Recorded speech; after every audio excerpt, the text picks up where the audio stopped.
Eu estou aqui com o celular, né, usando como... Beleza, então? Beleza, vamos lá? Podemos começar. Pode abrir sua apresentação. Eu vi a apresentação, mas você pode abrir aí e compartilhar a tela. Você já compartilhou? Já? A gente não vai se apresentar agora? Não, assim, pode, Tá. mas assim, se apresente como você quiser, com a tela aberta. Aqui é bem de boa, não sei se você viu as últimas apresentações que a gente fez. Eu fiz com o G do SADEC, teve mais 2 colegas também que fizeram a apresentação. Então, assim, é bem tranquilo, tá? Então tá, vamos lá então. Então, é isso, gente. Meu nome é Arthur Paiva, sou engenheiro cartógrafo, sou formado pela Universidade do Estado do Rio de Janeiro, aqui. Tenho experiência na topografia, na geofísica e em sistemas de informações geográficas, tá? Então, sempre tenho a visão de integrar esses 3 pilares de serviços da GeoPaiva. E agora eu vou mostrar para vocês um pouquinho do GPR, como funciona o GPR, quais são os princípios fundamentais de uso do GPR, aplicações, tá? E também alguns exemplos de prática do levantamento do georradar, tá? Que também pode ser chamado, o GPR também pode ser chamado de georradar. Vou compartilhar a tela aqui então, para a gente poder dar uma olhadinha no que eu preparei para vocês. E deixa eu compartilhar. Enquanto você vai compartilhando aqui, eu vou falando. Então, pessoal que não sabe ainda, o Geografando Ideias é um projeto que a gente começou há quase 2 anos atrás. O GEDA foi um dos pioneiros aí desse projeto, foi um encontro presencial. Esse ano eu fiz uma versão online para ficar mais fácil, a gente conseguir trazer pessoas de fora, né, sem precisar especificamente estar fisicamente presente, isso gera um custo, e também alcançar o maior número de pessoas possíveis através das redes, né, de internet, né, dos canais online aí que a gente tem. Então, esse convidado agora, o nosso grande aí, Arthur Paiva, ele vai trazer para a gente a experiência dele, o domínio e o conhecimento sobre a tecnologia georradar, e vai dizer qual o tipo de impacto que isso pode trazer, né, para a engenharia e para as geociências, né, no uso cotidiano das atividades profissionais. Arthur, então é contigo aí. Isso aí, vamos lá. Obrigado, Jorge, pela apresentação. Gente, então é isso. Vamos ver um pouquinho sobre as aplicações e vantagens do georradar, tá, na engenharia e geociências. Eu botei as geociências, pois na engenharia, como a engenharia trata mais de uma questão de infraestrutura, uma questão mais física, a geociência trata da questão do cadastro. Então, você ter um cadastro georreferenciado é fundamental para você poder não somente organizar os levantamentos, mas poder integrar as diferentes aplicações que o mesmo levantamento pode apresentar, tá? Então, gente, de novo, vou apresentar rapidinho. Arthur Paiva, meu nome, diretor executivo da GeoPaiva Consultoria em Geotecnologias, tá? A minha empresa é especializada em soluções geo, sediada aqui no Rio de Janeiro, no Jacarepaguá, tá? E trabalhamos com os pilares topografia, sistemas de informações e geofísica, tá? Atuamos em áreas de infraestrutura, meio ambiente, cartografia, geodésia, geologia, geofísica e outras aplicações, políticas públicas também, tá? Com experiência em treinamentos e consultoria, tá? O que a gente vai ver nessa apresentação nossa do GPR? Também vai ser disponibilizado, tá? O PPT. Vamos ver primeiramente quais são os princípios físicos do GPR, como o GPR atua no sentido físico do levantamento, né? Quais são os insumos que você precisa para poder iniciar o levantamento, tá? A varredura eletromagnética, coleta de dados e a geodésia, como eu faço um controle posicional da minha varredura. Não é somente eu andar com um carrinho de mão ou qualquer outra plataforma móvel com o GPR e levantar. Eu preciso, primeiramente, planejar quais são os locais, os pontos de interesse, os pontos onde eu tenho necessidade de recobrir, de cartografar a subsuperfície, ou subsolo, ou no linguajar internacional, undercartography, né? A subcartografia, tá? Subsuperficial. A geodésia, como utilizamos GPS, RTKs, né? Como um controle para o levantamento consistido, um levantamento onde parte do princípio que eu não sei o que está sendo, o que já está ali. Então, você tem um mapeamento prévio, onde eu tenho um cadastro, por exemplo, de linhas de abastecimento, eu já tenho esse cadastro, então vou nos pontos principais, ou eu tenho uma área completamente desconhecida, onde eu preciso fazer varreduras controladas pela geodésia, pelo levantamento por RTK. Também vou apresentar essa etapa do levantamento. As aplicações, tanto cartográficas como aplicações em infraestrutura. Cartográficas também você tem o conhecimento da geociência vinculada à cartografia, tá? Então, vou falar um pouquinho disso. A coleta de dados também do levantamento, né? Então, você levanta as informações e depois processa, tá? O processamento, por sua vez, surge após a coleta dessas informações que já foram levantadas. Vantagens da operação: por que se utiliza um método que é não destrutivo, tá? O GPR, ele não te exige a destruição, a interação direta com o alvo a ser mapeado, ou seja, eu não preciso utilizar de uma amostra, cavar, né, e extrair uma amostra para eu saber o que tem ali no subsolo. O GPR, por si só, ele já permite, sem o contato direto com o alvo, ele já permite o mapeamento. Tá? Outras aplicações arqueológicas, aplicações policiais, tá? Aplicações também ambientais, e, mais detalhadamente, vamos falar dessas aplicações em sítios arqueológicos, em sambaquis, né, em tendas arqueológicas, e alguns exemplos internacionais que já foram utilizados. Tá? No âmbito da arqueologia, ainda não temos um projeto, um case, né, associado. Porém, é um instrumento que apresenta um potencial muito grande nessa área de investigação arqueológica. Tá?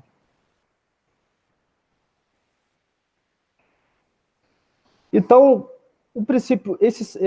qual é o princípio físico do GPR? Né? Ele consiste em um método geofísico, ou seja, eu tenho um contato né? Geo, que significa posição, físico, que significa um contato a partir de algum insumo desse contato, pode ser ondas eletromagnéticas em diferentes frequências, ou até mesmo uma investigação direta, que é a coleta de amostras diretamente. Então, o geofísico, ele abrange esses dois.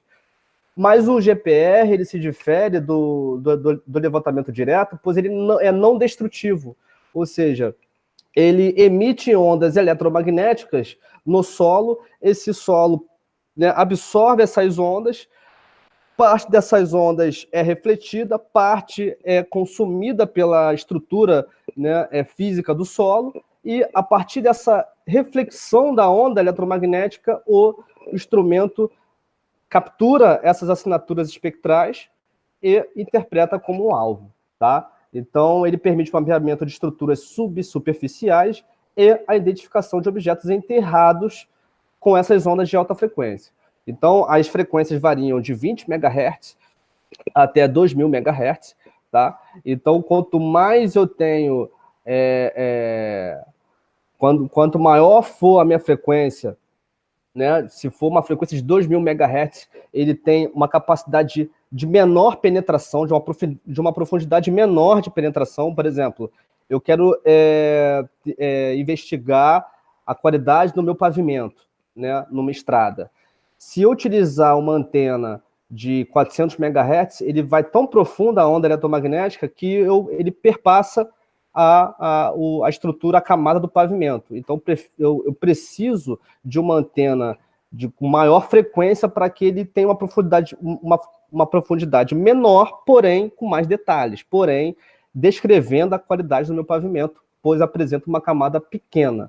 Então, eu preciso de mais frequência. Essa é a relação entre o nível de frequência e o nível de detalhes. Então, é um equilíbrio. Eu tenho poucos detalhes a uma profundidade menor quando eu utilizo uma frequência pequena. Então, eu tenho uma antena de 100 MHz. Eu vou ter uma profundidade maior, porém, a minha resposta ela vai ter uma distância maior para poder ser para o erro ser propagado. Então, por exemplo, eu tenho 100 MHz e emito a onda eletromagnética, a distância é tão grande que nessa distância ele já apresenta erros associados a interferências, ao tipo de solo, a condutividade elétrica, a permissividade, que é isso que a gente vai ver agora com mais detalhes, após os princípios físicos. Então é fundamental esse conhecimento teórico, tá, do princípio físico, a fim de extrair o benefício do método durante o levantamento, ou seja, a fim de eu escolher a melhor antena, a antena que eu mais preciso para poder realizar o levantamento. Arthur, eu vou querer levantar uma camada de pavimento num trecho de uma rodovia. Então você vai utilizar uma antena de mais alta frequência possível, de 1.000 a 2.000 MHz. Arthur, eu só quero saber se tem um corpo a 4 metros de profundidade. Então você vai utilizar de 700 a 800 MHz de frequência, para poder identificar o objeto e a resposta espectral ser condizente com o detalhamento que você espera, para poder identificar o objeto. Tá? Vamos introduzir nos princípios físicos agora, da varredura, tá?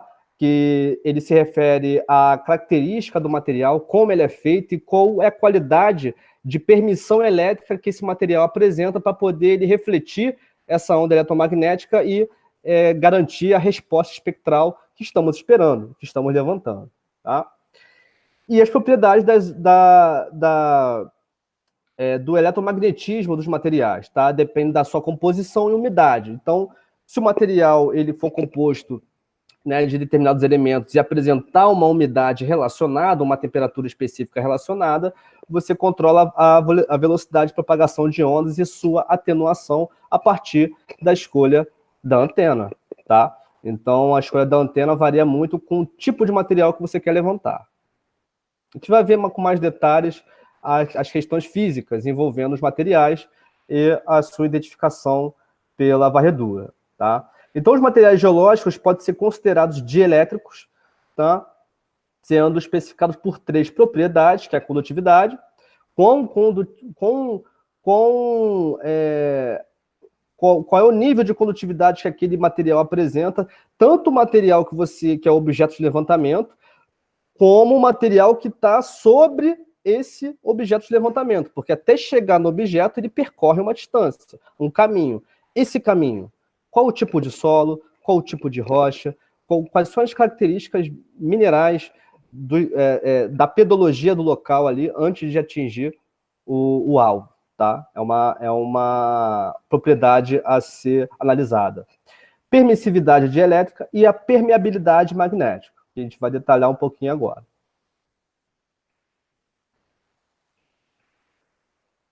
A condutividade é um indicador do nível de condução da corrente elétrica. Tá? Essa é a definição mais simples possível para vocês entenderem. Ela é expressa em milisiemens por metro. Tá? E o que faz com que o material seja mais conduzível ou não?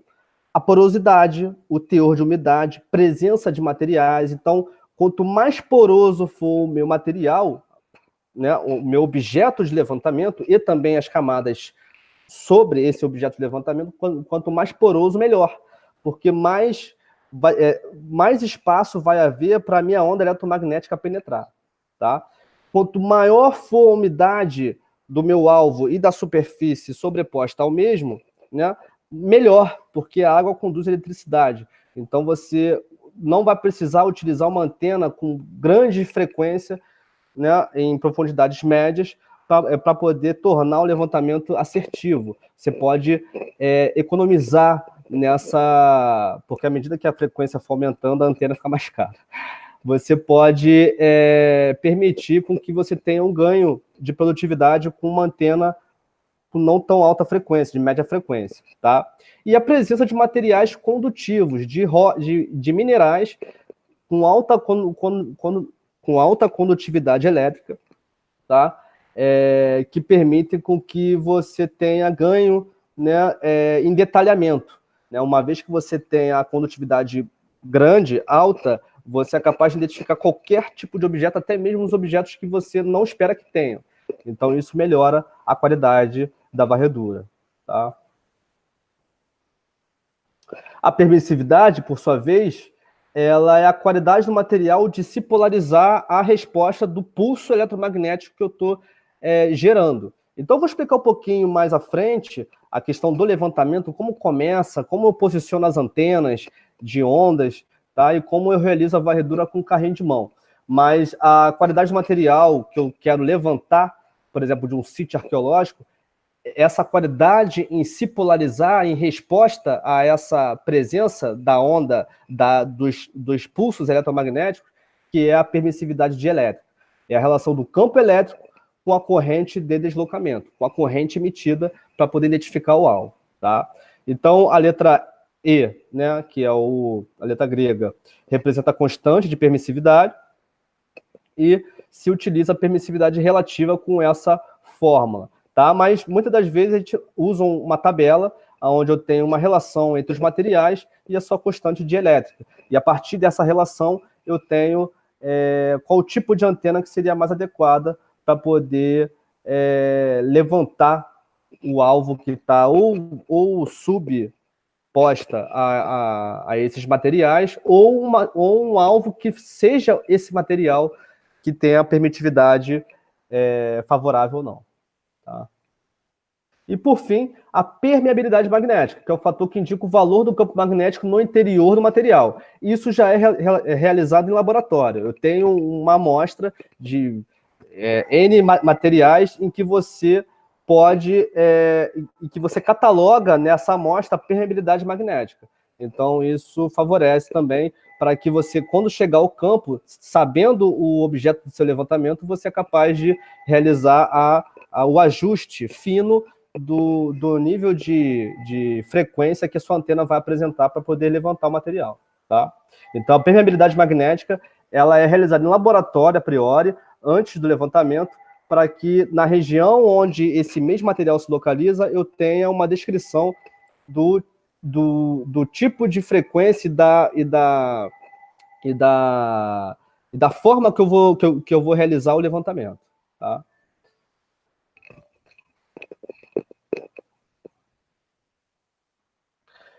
Agora, partindo para a coleta de dados e a geodésia, tá? Primeiramente, a coleta de dados se inicia no planejamento do terreno. Então, eu tenho dois tipos de planejamento. O planejamento macro, que é um planejamento da área inteira de interesse, que eu quero realizar o levantamento, por exemplo, um bairro ou um terreno qualquer, a área inteira, todo polígono de objeto de interesse em que eu vou realizar o levantamento. Eu posso levantar o polígono inteiro ou não, mas esse é o polígono todo. Então, primeiro eu preciso desse macroplanejamento.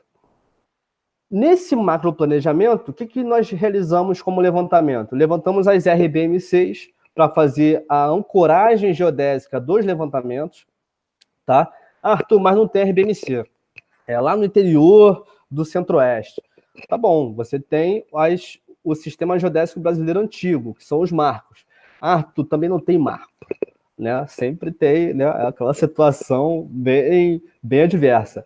Então, você implanta um marco. Então, você constrói um marco de concreto, pede a chapa metálica ou coloca uma chapa metálica improvisada e você deixa uma antena Hyper ou qualquer outra marca de antena, GPS de dupla frequência, rastreando durante 8, 10 horas, durante todo o dia em claro, toda a parte diurna. E você realiza os levantamentos na sua área de interesse, dentro do raio de 25 quilômetros dessa estação implantada, desse marco implantado, e você realiza os levantamentos. Você pode fazer dessa forma. E esses pontos de levantamento e o ponto do marco implantado, você precisa planejar no macroplanejamento. Então você tem esse macroplanejamento e o microplanejamento. O microplanejamento já começa nesse segundo item. Qual é a profundidade e a forma do alvo? Há ruídos eletromagnéticos? Tem poste de energia, cerca metálica, antena de rádio? Tem gente passando? Tem carro passando? A dificuldade da região? É um morro?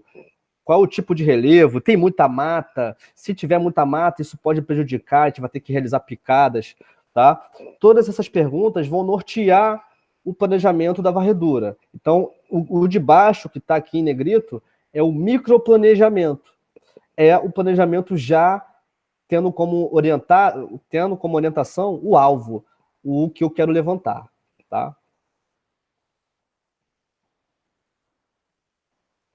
Entrando no âmbito da geodésia, temos a geodésia como uma ação em que vai, além de limitar a área de planejamento, ele vai orientar os pontos de varredura. Então, eu só vou realizar pontos de varredura onde eu tenho pontos de controle na minha área de interesse. Esquece lá o marco. O marco está lá rastreando 10 horas por dia. Para quê? Para que eu possa corrigir o meu ponto. Tá? O rover vai ser corrigido com essa base. Só que essa base é um marco implantado, que é uma outra história. Tá? Então, para limitar áreas de levantamento e integrar bases cartográficas, nós utilizamos 2 GNSS RTK, base rover de dupla frequência, para correção geodésica do levantamento. Lembre-se que esse levantamento deve ser ajustado juntamente com o processamento do GPR. Então, eu tenho lá as minhas antenas trabalhando e eu estou trabalhando ao mesmo tempo com o GPR, uma outra equipe. Essa equipe do GPR, quando ela for processar os pontos porque o GPR apresenta um GPS a bordo, né, de navegação. Os pontos do GPS de navegação do GPR, do GeoRadar, vai ser corrigido com o GNSS RTK. Tá? Então, no software no Reflex ou no software é um outro software de GeoRadar alternativo nosso, mas o Reflex, ele já permite isso, ele tem uma configuração de você associar o ponto GNSS RTK com o ponto do radargrama, com o ponto da varredura, e assim você consegue corrigir o seu levantamento geofísico com o GNSS, com o RTK. Além dessa correção, você pode implantar um SIG, um sistema de informações geográficas, onde para cada ponto de varredura, ou para cada linha de varredura, eu tenha informações em tabela associada. Eu vou olhar aqui o tempo, senão posso passar do tempo.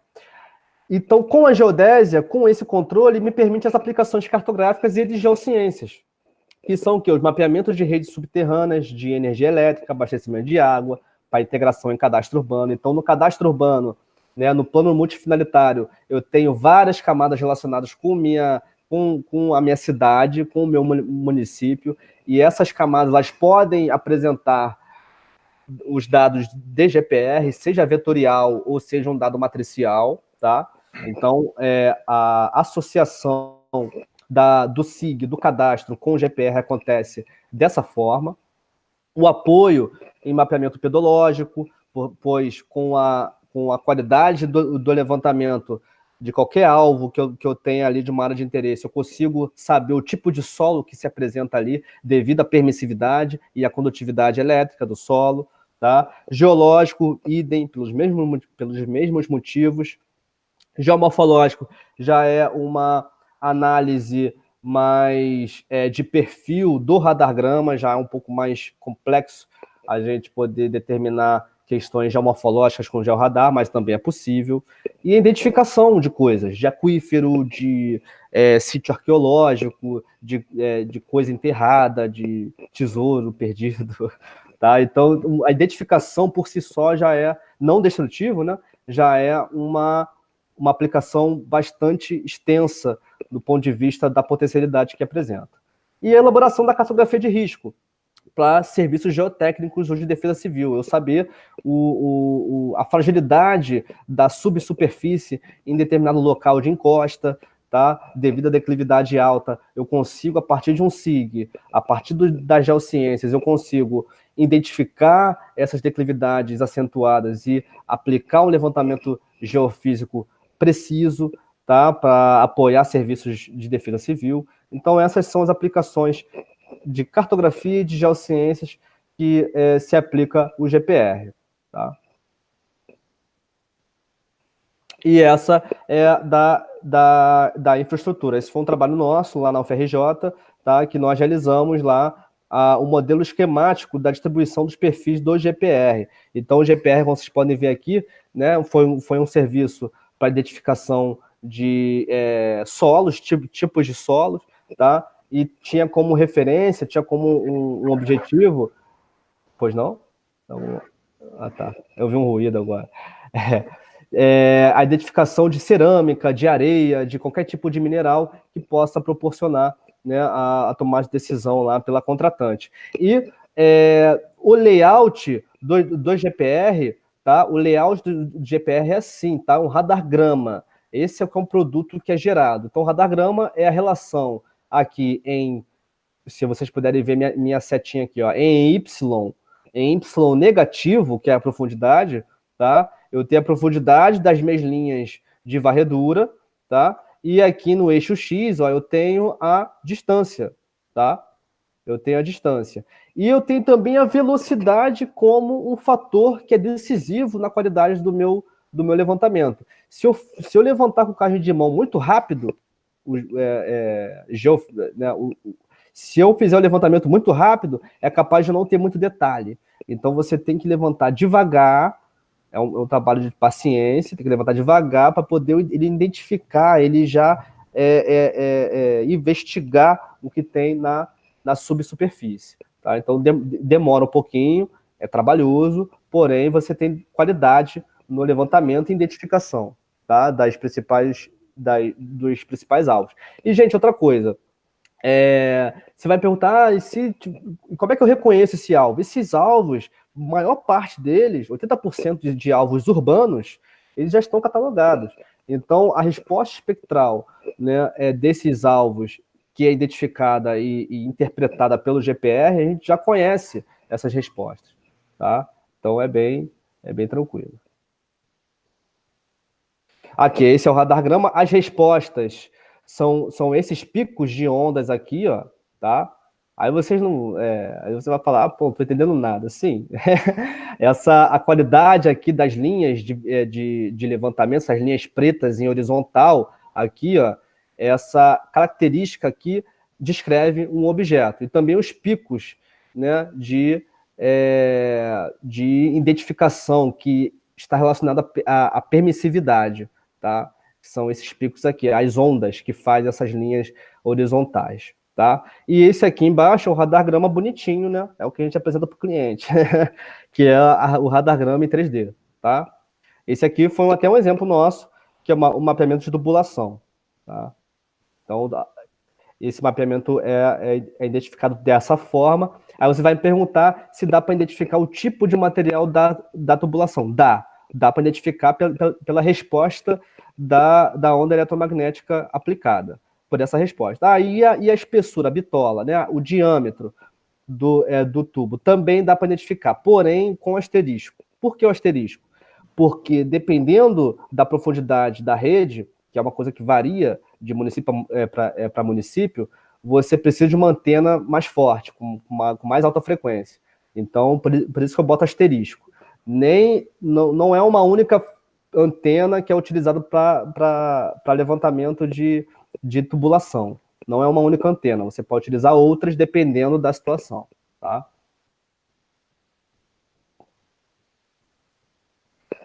Esse aqui já é um exemplo, isso aqui não foi um projeto nosso, não. Esse aqui é um exemplo de um objeto de levantamento, que é uma ponte, tá? E esse aqui é a seção radargrama em 3D, tá? Esse aqui é um radargrama em perspectiva, tá? Esse 3D aqui anterior é um 3D por faixas, né? Por camadas. Esse aqui não, é por perspectiva.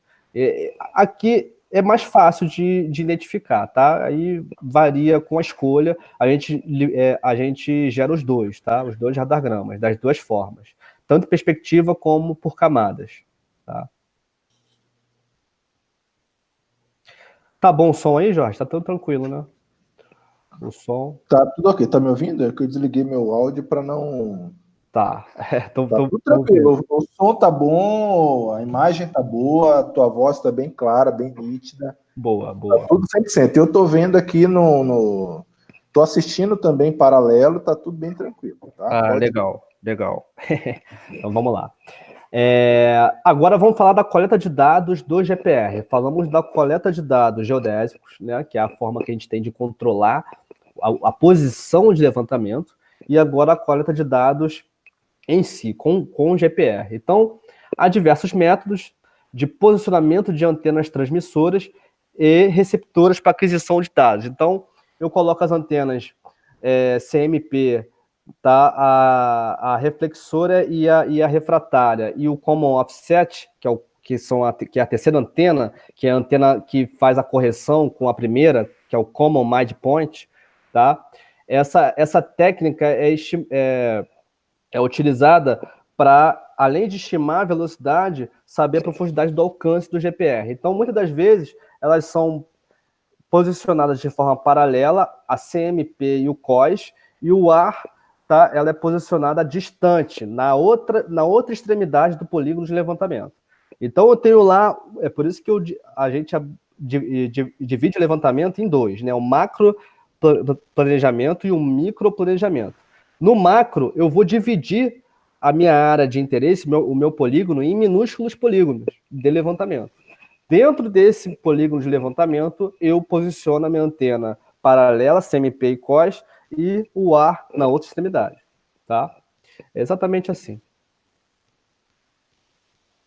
Com o correto posicionamento, o equipamento, que é o GSSI, modelo SIR3000 e a antena de 200 MHz, também temos antena de 400 MHz, ela é utilizada para efetivar o levantamento. Então, ela pode ser, aqui no outro slide, ela pode ser colocada numa plataforma móvel, num carrinho de mão, pode ser colocada numa picape, você pode colocar no drone, drone não, né? Não faz sentido.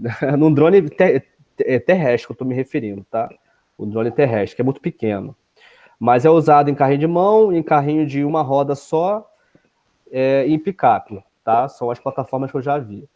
E para não gerar ruídos e distorções nos dados, as plataformas de condução são utilizadas. Então, a plataforma que causa mais ruído, né, são plataformas que apresentam estabilidade. Por exemplo, a picape você precisa andar bem devagar, porque você tem o para-choque, que pode roçar ali no equipamento, né? Você tem o atrito da roda com o eixo, né? Que o equipamento fica embaixo do carro. Então, existem condições e condições para você escolher a plataforma de condução mais adequada, tá? E a norma que nós utilizamos no levantamento é a única norma que temos, tá? A NBR 15.935 de 2011. É a norma que especifica a forma de levantamento com georradar, tá? E outros levantamentos geofísicos.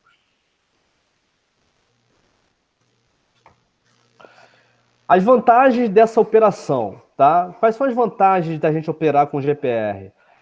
Permite o estudo de feições e subsuperfícies, né? A subcartografia, a undercartography, tá? Através de escalas, e também eu tenho muito detalhamento com GPR, porque eu tenho dezenas de metros para poder especificar um tipo de levantamento, para gerar um radargrama. Tem radargramas que variam até 120 metros, mas eu posso fazer radargramas super precisos com 30 metros, tá? Também é uma vantagem. Fornece perfis contínuos de altíssima resolução, ou seja, lembra o radargrama que eu mostrei aqui por camadas? Ó? Esse aqui, em perfil? Esse é uma vantagem da gente utilizar o georradar. Ele permite esse tipo de visualização da estrutura que eu estou mapeando. Ao passo que nos métodos anteriores, destrutivos, eu fazia uma trincheira para poder saber o que tem ali. Se eu não tiver destruído o objeto que eu estou levantando, né? Porque há casos, né? Por exemplo, a SEDAI aqui no Rio de Janeiro, eu estava até de carro aqui na avenida, aqui perto de casa, e eu vi lá a obra da SEDAI, né? Eles cavando aquele buraco imenso lá para ver um cano lá que estava furado. Fui lá ver, né? Eu sou engenheiro, eu gosto de ficar metendo o nariz nisso. Eu fui lá e perguntei lá pro técnico lá o que estava fazendo e tal, só para saber. Aí o técnico, não, a gente foi fazer uma inspeção no asfalto e a gente acabou furando o cano. Ou seja, na escavação ele acabou, sem querer, né? Lógico, ele acabou danificando a estrutura ali anterior, né, de abastecimento. Então, com GPR seria diferente e não precisaria fazer uma trincheira. Os levantamentos apresentam excelente repetibilidade, sendo possível uma avaliação da qualidade, tá, dos dados durante o processo de aquisição. O que significa a repetibilidade? Eu já tenho um catálogo de respostas espectrais dos meus alvos, então eu não preciso ficar adivinhando ou até mesmo fazer um levantamento direto para poder validar. Tá? Então isso é bem vantajoso. Mostra a precisão na localização de feições, o objeto enterrado, né? A precisão tanto do GPR como qualidade, como a precisão geodésica, pois eu faço um levantamento anterior. Então eu tenho o correto posicionamento com margem de erro de centímetros, né, das minhas áreas de varredura. Então no CAD, quando eu for transpassar, né, essa informação para o CAD, o cadista já vai ter os pontos bem orientados com baixíssima margem de erro para poder fazer os desenhos e atualizar ou refazer o cadastro. Tá? E atualmente as antenas estão blindadas, né? Mais caro, mas temos antenas blindadas, que possuem vantagens quando você utiliza em ambiente urbano, porque a gente tem as interferências do ambiente urbano, né? Carro, poste elétrico, né? São redes de telefonia subterrâneas, que também tem um campo magnético ali, né? Inerente. Então você tem esses fatores que propagam erro, em que com uma antena blindada ela já é mais adaptada ao ambiente urbano. É um pouquinho mais caro, mas é mais adaptada. Tá?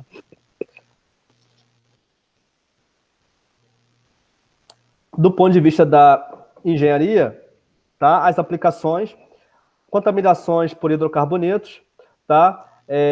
Aliás, é mais uma aplicação ambiental, né? Essa contaminação por hidrocarboneto. Eu preciso de uma antena com alta frequência para eu poder determinar a presença de material químico na superfície, pois o material químico apresentando uma alta viscosidade, ela demora para poder penetrar.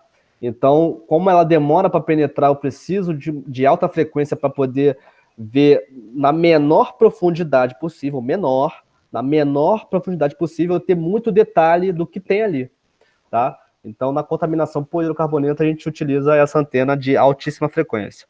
Aterros sanitários, tá?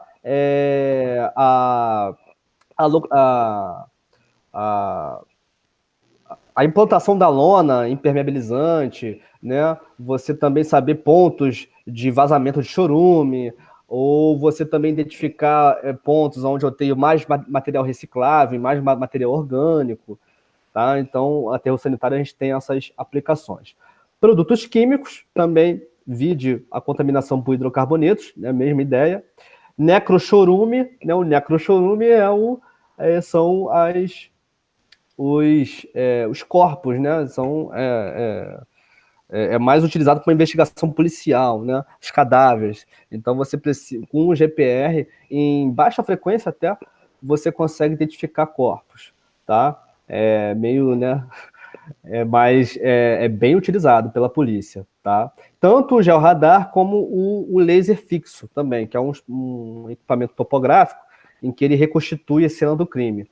Então, a Polícia Federal, eu já vi, tá? Eu nunca fui demandado com esse serviço, mas eu já vi a Polícia Federal utilizando os dois, o GPR e o laser, tá? Para reconstituir e para identificar o corpo. Também um produto que a gente gera com o georradar é o estudo estatigráfico, tá? Esse exemplo aqui foi o exemplo lá da UFRJ. Não, esse não, foi esse não. É um parecido. Mas ele também gera a estatigrafia do solo, tá? Então é muito utilizado para isso, é um principal produto que a gente gera. Tá? A partir dessa estatigrafia, eu posso associar essa linha aqui, ó, essa linha no eixo X, a uma linha no SIG. Então, quando eu clicar lá no Identify, no ArcGIS, eu clico em Identify na linha, ele já me dá uma foto, tá, dessa configuração de tipos de solo que apresenta na subsuperfície. Tá? Essa é uma integração entre o SIG e o levantamento geofísico, pois esse levantamento aqui está georreferenciado. Então, estando georreferenciado, facilmente eu consigo implementar no SIG. Tá? Por camadas também. Ou eu posso separar as camadas, ter um layer para minerais, ter um layer para areia, tem um layer para basalto. Eu posso utilizar layers separados. Ou eu posso fazer um merge e unir todo mundo. Tá? Fazer uma união de layers também permite. Tá? Que é até melhor, na minha opinião. Os estudos geológicos, que já não é muito minha praia, tá? Minha praia é mais infraestrutura, mas em estudos geológicos também é muito utilizado, tá? A gente tem aí as fraturas, a identificação de fraturas, identificação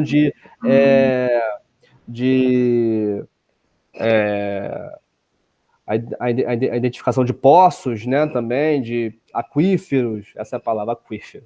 Identificação de aquíferos, identificação de minerais, identificação de lagos enterrados, também cavernas, tá? Todas essas aplicações são associadas aos estudos geológicos de uma dada região, tá?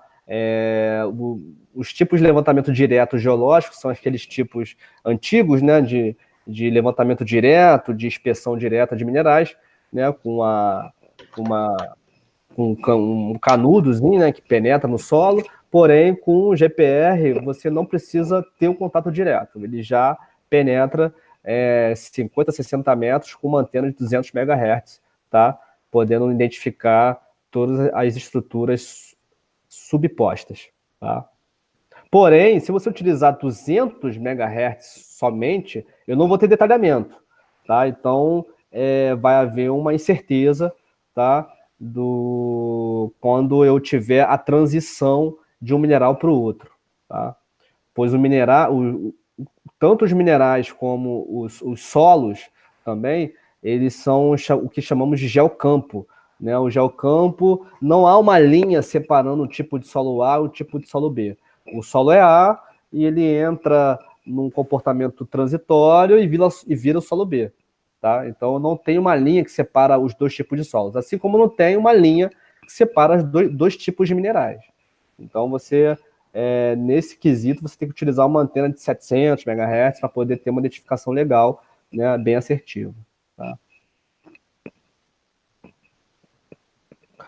As aplicações arqueológicas, né, que eu gosto muito de falar, que eu acho muito interessante, tá? Também são muito utilizadas, mais lá fora, tá? Mais aplicações internacionais do que aplicações aqui no Brasil. Mas aqui no Brasil já tem algumas iniciativas bem interessantes, tá? Então o A é o radar grama, é o que eu gero, tá? Eu tenho uma relação entre a profundidade e a distância da fundação de um salão de convidados, e B é a interpretação das seções do radagrama do salão. Então, o A é o meu levantamento bruto e o B é o levantamento fino, né? O levantamento que eu já tenho a identificação dos alvos, tá?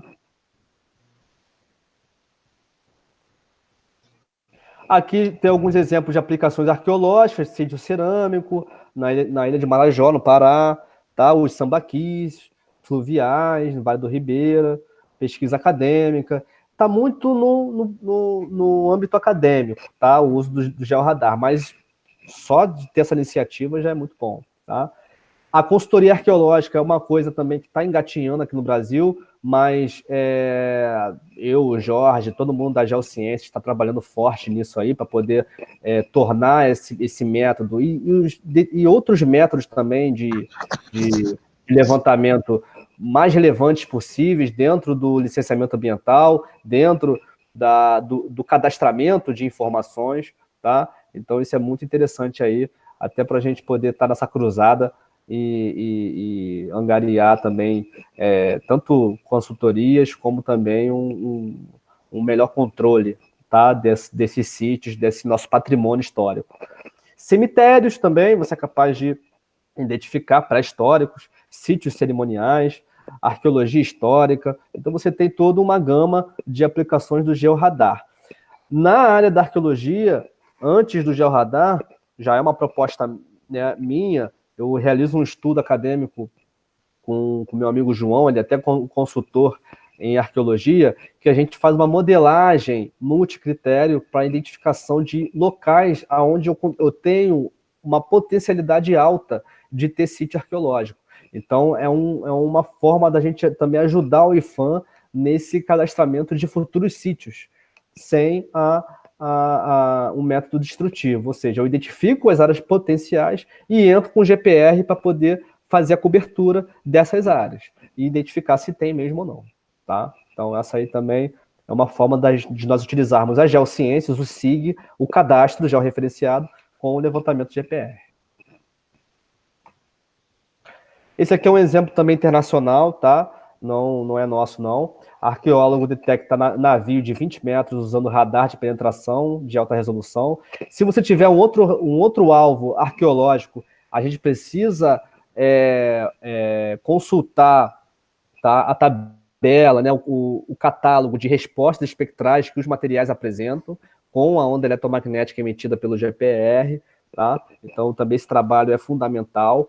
A gente precisa desse tipo de resposta para poder identificar o que é, tá? Que foi o trabalho realizado aqui na Noruega, tá? Nesse exemplo.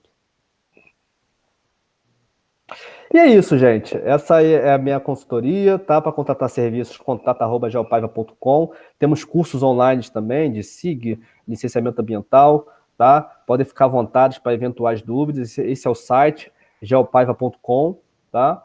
Essa é a minha equipe do Georradar, Gleide Alencar. Ela é física, doutora em física na UFRJ. Ela é que coordena a parte de campo do levantamento GPR, tá? Juntamente com a sua equipe, que são técnicos lá também da UFRJ. João Henrique Rosa, que é um especialista em arqueologia, que eu faço esse estudo com ele de análise multicritério e também aplicações de georradar, tá? E eu, Arthur Paiva, sou engenheiro cartógrafo, eu atuo aí nessa coordenação do uso geofísico, tá? O uso geofísico também do GPR, só para fechar, que foi um exemplo que eu não dei, um exemplo interessante, também ele é utilizado para poder identificar recalque em prédio ou em casa. Então, uma vez que você identifica um prédio afundando, por exemplo, você, além de realizar o controle de recalque com a estação total, você também deve extrair a causa daquele recalque. Então, você faz o levantamento de GPR para poder identificar que tipo de solo que tipo de solo subsuperficial o prédio está assentado. E isso pode favorecer uma melhor tomada de decisão. Tá? E, gente, muito obrigado. Eu acho que eu bati o tempo, né? 40 minutos. Tranquilo, Arthur. Tá? E então, isso, gente. Muito obrigado e estou aberto para perguntas, tá? E sugestões. Consegue me ouvir? Consigo, claro. Beleza, então. Obrigado aí, cara, pela tua fala, pela apresentação. Muito importante o que você apresentou, né? Tem algumas perguntinhas, tá? Então, boa. A Aline, me perdoe, tá? Provavelmente eu vou pronunciar errado o teu nome. Tá? A Aline Gores, tá? A Aline, ela está perguntando se o uso do georradar, o georradar pode ser utilizado para modelagem preditiva, né? No caso, para aplicações na geologia e na mineração. Você já viu alguma coisa nesse sentido? Né? Pode ser aplicado? Sim, Aline, pode ser aplicado do ponto de vista do levantamento do parâmetro da modelagem preditiva. Então, vamos lá, por parte. Temos a modelagem preditiva para, por exemplo, fragilidade ambiental. O parâmetro que é utilizado para esse tipo de modelagem, quais são? Eu tenho o tipo de solo, eu tenho presença de aquífero, eu tenho a característica mineral do subsolo. Todos esses parâmetros são levantados com o GPR. Então, absolutamente, o GPR é vantajoso, pois você não precisa de um levantamento direto. Você faz uma única varredura e já identifica os 3 parâmetros. Tá? Então, pode ser usado sim. Uhum. E assim, eu fiz algumas anotações aqui que eu achei interessante, né? Por exemplo, Claro. As tecnologias novas, elas vão surgindo, né? A gente até comentou antes de entrar online que o GPR não é tão novo assim, né? Eu conheço o GPR há bastante tempo e você também já deve ter tido contato com ele há bastante tempo, porém, agora o pessoal está percebendo o grande potencial dessa tecnologia, que, pelo que eu pude perceber, não teve muita incrementação tecnológica. Basicamente, ele está sendo, ele é substancialmente o mesmo equipamento, né? Talvez aí mais leve. Tá né, mais leve, tá mais leve. Né, de alguma implementação física, né? Talvez operacional, mas pelo que eu vi, inclusive vou compartilhar minha tela. Eu fiz uma pesquisa rápida agora, porque a gente fala de GPR, a gente fala tecnologia, você falou um bocado de coisa de física, você vê que é legal, né? Quando você fala de. O pessoal fala, não, porque vamos fazer uma análise usando um SIG, né? E aí o cara, putz, não conhece nada de estatística, ferrou, né? Ele não vai conseguir analisar nada, porque se ele não consegue usar o princípio, né, dos modelos estatísticos para fazer uma análise, ele não vai conseguir entregar a resposta. E pelo que eu pude ver aí também, a mesma coisa vai acontecer com a tecnologia GPR. De nada adianta eu operar o equipamento se eu não tiver esse conhecimento do comportamento do solo, com relação à sua resistividade, com relação à corrente elétrica, eu não conhecer como é que funciona, né, as leis da eletricidade, né, dos corpos, etc. Fundamental. A propagação de onda, né, sobre os meios, né? Então, como é que ela se comporta? Então, você viu que você tem um bocado de informação, né, que não são informações para marinheiro de primeira viagem, né? São tecnologias que você precisa ter um domínio de alguns conceitos, né? Conceitos especificamente, talvez mais próximos aí da geologia mesmo, né? Mais próximo da... Eu enquadro como... Né? Eu enquadro como ciência da Terra, que engloba tudo. É a geociência, né? É geociências, isso. Ele já abarca isso. Mas é interessante dizer por quê? Porque às vezes o cara fala, vou comprar um GPR, né? Assim como surgiu o drone. Vou comprar um drone porque é legal, dá para ganhar dinheiro, né? Então, entender na realidade que por trás dessa tecnologia você tem uma formação, você tem uma bagagem de conhecimento, tem um conjunto de informações. E às vezes usar a terminologia ela fica meio obscura. Então, assim, eu tinha comentado contigo antes aqui, eu não sei se eu vou compartilhar a minha tela rapidamente aqui. Estou compartilhando agora, consegue ver aí, né? Deu tela infinita, então se deu tela infinita, tudo certo. Consigo ver. Tá? Então, assim, eu vou... Então, aqui, ó, eu entrei no site da USP, né? Fiz uma consulta rápida aqui. Eu lembrei que foi um caso recente, aí, Brumadinho, né? Infelizmente, esse episódio que aconteceu. Mas, assim, foi utilizada a tecnologia de GPR, né? Não sei o grau de eficiência, né? Como você explicou na tua apresentação, que existem vários fatores aí que podem ser favoráveis ou não no uso da tecnologia, dependendo do objetivo que você quer alcançar, né? Mas foi utilizada essa tecnologia, né? Até me corrija, assim, mas me parece que é isso mesmo, né? É o GPR mesmo, eu li essa reportagem. Então foi utilizado lá para justamente fazer a identificação de alvos, aí especificamente corpos, né? Sim, exatamente. Também bens materiais, provavelmente, né? A depender de onde ocorreu, né? Às vezes tem documento dentro de um veículo, tem algo, né? Praticamente foram os corpos o grande foco, né? Algum corpo dentro de um carro, dentro de uma casa, né? E o GPR aí, dentro do que aconteceu da movimentação de massa, né? Foi um dispositivo de extrema importância nesse processo, né? Então, assim, aqui, né, mostra o uso, né, da técnica, né?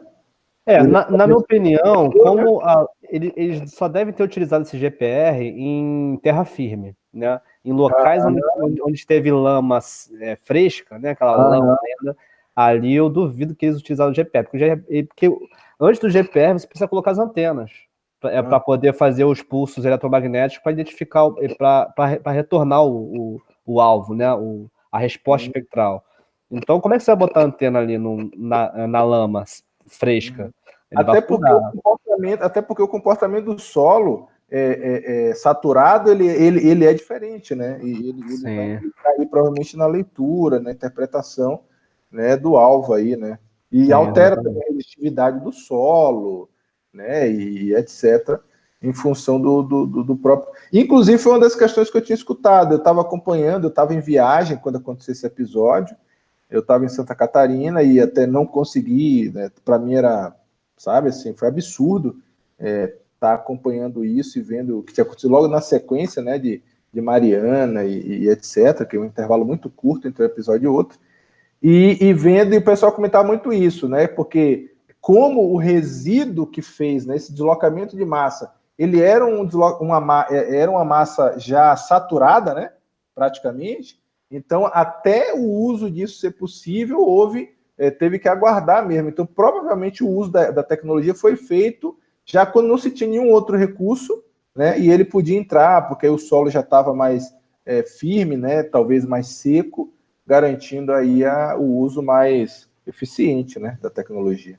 Uhum, exatamente. Isso aí. Então, assim, uma outra questão também, Arthur, que também a própria Aline, ela comentou, deixa eu pegar aqui, vou parar aqui minha tela.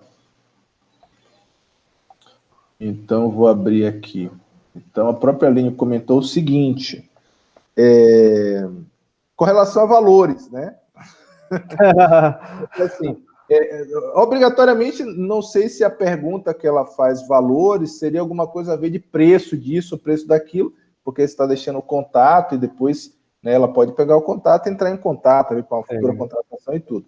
Mas, assim, a título de valores, eu entendo no sentido de, por exemplo, ela falou, parece que foi estagiou no IFAM à época, e ela aprendeu muita coisa no IFAM e teve contato, primeiramente, com o equipamento no IFAM, né? Então, ou seja, aquilo que a gente tinha comentado, já existe sim esse uso, já existe sim a entrada desse tipo de tecnologia dentro de setores que é importante que essa tecnologia esteja, né? Agora, a gente não sabe de que forma, né, ele está entrando, se por terceirização ou aquisição para uso em pesquisa, né? E etc. Mas, assim, você acha que para o retorno, né, que essa tecnologia traz, considerando o valor que tem um sítio arqueológico, a importância que tem você não estourar um cano. Imagine você romper um duto de fibra ótica. Pô, você tem noção disso? Né? Então, assim, analisando esses aspectos e o potencial da tecnologia, você diria que o investimento sobre ela para uma empresa ou a contratação de um serviço terceirizado para garantir isso, ele ainda pode baixar ou você acha que o valor ele está dentro de uma lógica de mercado? Ou o que você vê nesse aspecto do orçamento, né? Financeiramente, Então, você tem duas facetas de analisar o cenário. Você tem um desconhecimento do público com o uso do GPR. Por exemplo, quando você tem uma licitação para fazer uma rede de cadastramento, um plano diretor, né, ajudar o plano diretor, a empresa que ganha, ela não tem muito conhecimento sobre os métodos de levantamento cartográfico ou geofísico. Então ela orça lá um preço dele. Com a falta de conhecimento do GPR, o cara, por ser por ser um levantamento simples, do ponto de vista operacional, é um pouco simples. Ele acha que é barato. E o equipamento não é barato. O profissional envolvido não é barato. Então esse desconhecimento faz com que o preço caia do GPR para projetos públicos, em licitação, tá? Agora, para projetos já com licitação dispensada, pois você só tem uma empresa que tem o GPR ou qualquer outra coisa, ele faz o orçamento a partir do esforço, né, que a equipe vai ter para poder levantar 1 metro linear ou 1 metro quadrado em área. Então, para 1 metro linear, a gente tem duas formas de orçar isso. Ou eu orço 1 metro linear partindo de um pré-cadastramento, ou seja, eu já tenho a rede de abastecimento feita, e eu vou só nos pontos focais. Isso é mais barato. Agora, eu vou ter que levantar a rede com o GPR, ou seja, identificar a rede inteira, eu não sei de nada. Eu vou lá só levantar tudo. Aí é mais caro, tá? Então você tem essas duas nuances. E no ponto de vista da área, do polígono, eu tenho uma área a ser varrida e eu quero identificar algum alvo dentro dessa área, você é mais fácil de você levantar, pois você tem como limitar aquela área ali com as antenas. Mas qual é o grande X da questão? O X da questão são as dificuldades que você tem em levantar, que é o quê? As interferências. Eu vou levantar em meio urbano, eu vou ter que levantar à noite. Por quê? Porque naquela rua ali passa um monte de carro. E se eu levantar ali, mesmo se eu limitar a rua ali com guardinha, vou botar. Ah, tá bom, vou botar um guarda municipal lá. Ele vai limitar a rua, não vai? Mas vai ter carro passando perto ali. Se tiver passando um carro 3 km da minha área de levantamento, já propaga erro. Então, eu vou ter que levantar isso à noite. Já tem que pagar adicional noturno. Uhum. Eu já tenho que pagar a hora extra, porque ninguém trabalha de madrugada. A segurança vai ter que ser repensada. Então, você tem esses custos indiretos que não tem nada a ver com o levantamento, mas são indiretos, são custos, que o GPR pode ser mais caro em meio urbano do que em meio relativamente rural. Então, em meio rural, em meio não densamente urbano, vamos botar um interior aí do Rio Grande do Sul, por exemplo. A gente coloca o preço dependendo do pré-cadastramento e do cadastramento. Se já está mapeado e só tem alguns pontos, o preço é R$4 um metro. E se eu ter que relevantar tudo, é R$8 um metro. Entendeu? Só para... Senão ela vai ficar curiosa de saber qual é o preço. Né? Então, não, mas eu falei, o contato está aí. Tá. Precisar de uma informação mais detalhada e tudo. Isso, mas... uma pessoa disponível para atender, né? Só para deixar claro que o levantamento do GPR é muito sensível, então fica caro. Em determinadas situações. Fica mais caro. Sim. Então, assim, uma outra questão também, né, que observei, né, que é assim, você falou de ter visto a Polícia Federal usar, né, tanto o GPR quanto a outra tecnologia, né, baseada em laser. Para fazer reconstituição, né, e busca de corpos, etc. Aí, você está no Rio de Janeiro, né, aqui no Paraná eu desconheço qualquer episódio que tenha envolvido esse tipo de tecnologia. Não foi aqui no Rio não, Jorge, foi lá em São Paulo. Lembra que caiu aquele avião em cima de uma casa, lá em Santos? Sim. Aí a Polícia Federal fez a reconstituição do acidente e para saber o que tinha embaixo ali, a profundidade da queda, aí eles fizeram o GPR. GPR, né? Então, assim, eu acho que talvez, como eu falei, as tecnologias elas terminam ficando obscuras, né?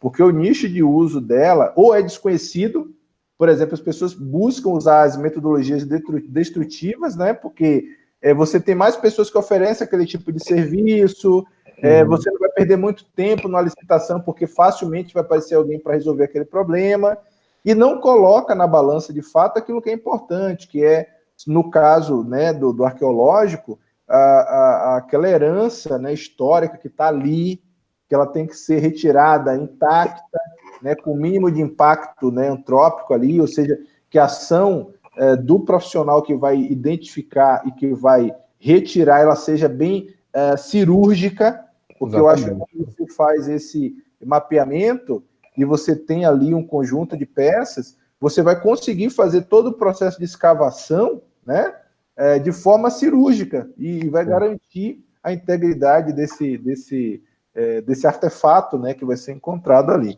Né? Do objeto, né? Sobre uma questão também que eu achei interessante, né, o aspecto do CAD, né? Você falou ali, não, porque quando a gente resolve isso, gera essa informação, e daí quando manda para o CAD, né? Então a gente está falando de geociência a gente já, como agora a engenharia ela já saiu do CAD, ela já está no BIM, né? Então eu conheço o BIM há 15 anos atrás. Antes do BIM ser BIM, eu já sabia que o BIM existia, já era utilizado por empresas de ponta, a Petrobras já usava o sistema de modelagem. ele usava a terminologia modelagem, e hoje o BIM, na verdade, que era muito caro, né, é uma tecnologia muito cara até então, ele está na mão de todo mundo, através das ferramentas aí da Autodesk, da Bentley, né, etc. Ficou acessível. Mas assim, no aspecto do GIS, existe algum, claro, que eu converto ele em DWG DXF, eu consigo levar para o GIS, mas essas ferramentas, elas já conseguem transferir diretamente a informação que é gerada para uma plataforma SIG? Para o Shape, não. Para o KML também não. Tem que fazer DWG e retransformar para o Shape. Assim, a gente usa um software Reflex, o nome do software. Tem um outro software alternativo que é concorrente, ele pode transformar em Shape, é o que eu nunca usei. Mas ele pode transformar em Shape, tá? Então isso varia muito do software, tá? A desvantagem mesmo vai ter que reconverter, né? E sempre você perde é por isso que eu perguntei. Toda vez que você passa por um processo de conversão de informação, você tem um comprometimento de alguma coisa. Então, por isso que eu perguntei, será que eu tenho que, para chegar num GIS, né? Porque pensa o seguinte, normalmente essa informação que você vai coletar, considerando, né, não puxando a sardinha para a gente, mas considerando uma lógica normal, você vai aplicar essa informação dentro de uma base de dados GIS, né, uma base de dados SIG. Então, isso o que é feito é o seguinte, quando faz o planejamento, o microplanejamento, que são as linhas de varredura, a gente já faz no SIG, coloca na base geodésica do RTK, com os pontos de controle, e nessa linha a gente associa uma foto que é o radargrama. Então, para cada linha, você vai Identify, aí já tem a fotinho lá da profundidade, e com as camadas lá, tematizadas lá. Então, você faz muito isso. Agora, passar o radargrama para o Shape, realmente não faz isso não, só para o DWG. Tá, agora sim, para a gente fechar, porque é interessante tocar sempre nesse ponto,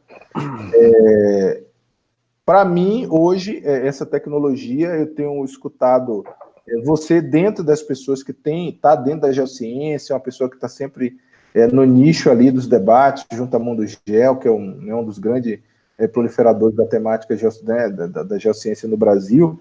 É a primeira pessoa que eu vejo falar dessa tecnologia, trazer a importância dela, o uso dela, inclusive o porquê, de fato, não é uma questão só de vender, né, um produto novo, né, um serviço novo, mas trazer, de fato, alguma coisa que é relevante para desenvolver trabalhos nesse sentido. Você acha ou que, pelo que você está vendo, existe uma tendência de se especializar mais e o grupo realmente ficar menor de pessoas que executam esse tipo de atividade? Ou você consegue ver aí, por exemplo, olha, tem um bocado de curioso, tem muita gente se interessando, a coisa está ganhando uma visibilidade e eu acho que talvez o mercado de consumo, não de quem executa, né? Porque aí o próprio mercado filtra, né? Sempre tem os que entram e terminam fazendo besteira e saem. Mas você acha que existe uma possibilidade desse mercado de consumo da tecnologia aumentar? Sim, ele está se popularizando com o tempo.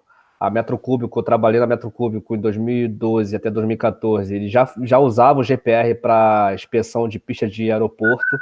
Então, a popularização do equipamento vai vir paralelo à amplitude de aplicação. Então, eu quero usar isso para estrada, eu quero usar isso para meio ambiente agora, igual a Aline me perguntou. Eu quero utilizar isso para arqueologia. Então, à medida que amplia essa gama de atuação do GPR, amplia também a relevância dele. Então, quanto mais estudos houver, artigos e essas apresentações nossas aqui também, né, divulgando o uso do equipamento não como uma tecnologia para ser vendida, mas mais como a qualidade da informação mesmo que a gente está extraindo, as pessoas as empresas, né, principalmente, vão ver isso e vão tentar substituir os métodos convencionais por esses métodos modernos, né, de inspeção não destrutiva. Então está popularizando com o tempo, está popularizando. Eu tive contato em 2012 e estava bem incipiente, estava lá e ninguém sabia de nada.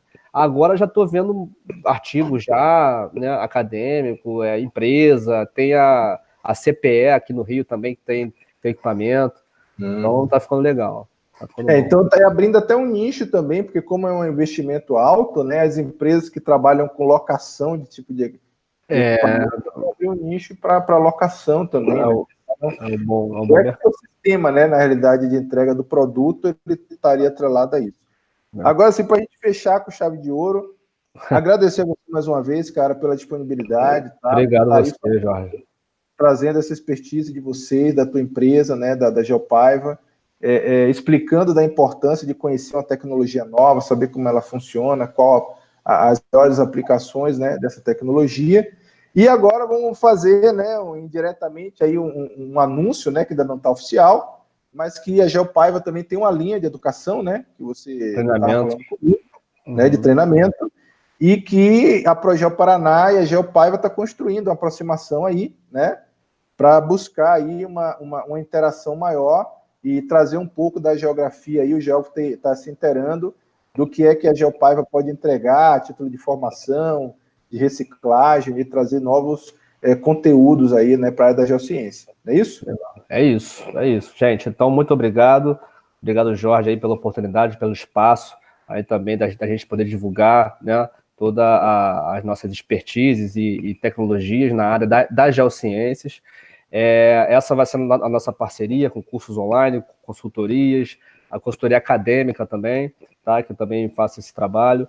E quero agradecer a todo mundo que esteve até 9h40 aí de uma terça-feira assistindo sobre GPR. Tentei mostrar as vantagens da tecnologia e também os conceitos vinculados a ela, para vocês poderem ler um pouquinho sobre os conceitos e aplicar da melhor forma, tá, o levantamento. E agradecer de novo a todo mundo pela audiência, pelas sugestões, pelas perguntas também, as perguntas que movem, né, a qualidade do levantamento, a qualidade do nosso trabalho. Então, gente, muito obrigado, Jorge. E é isso, vamos que vamos. A parceria está sendo construída aí e estamos juntos aí. Tranquilo, então, cara. Um abraço, beleza? Então, pessoal, obrigado aí por ter acompanhado a gente. E na sequência aí vai sair a programação do mês do geógrafo, né? Que tem outras informações aí. E a Geopaiva não é o primeiro contato, né? Para frente a gente vai ter outras coisas juntos aí, né? Falou, então é isso. Um abração. Abraço.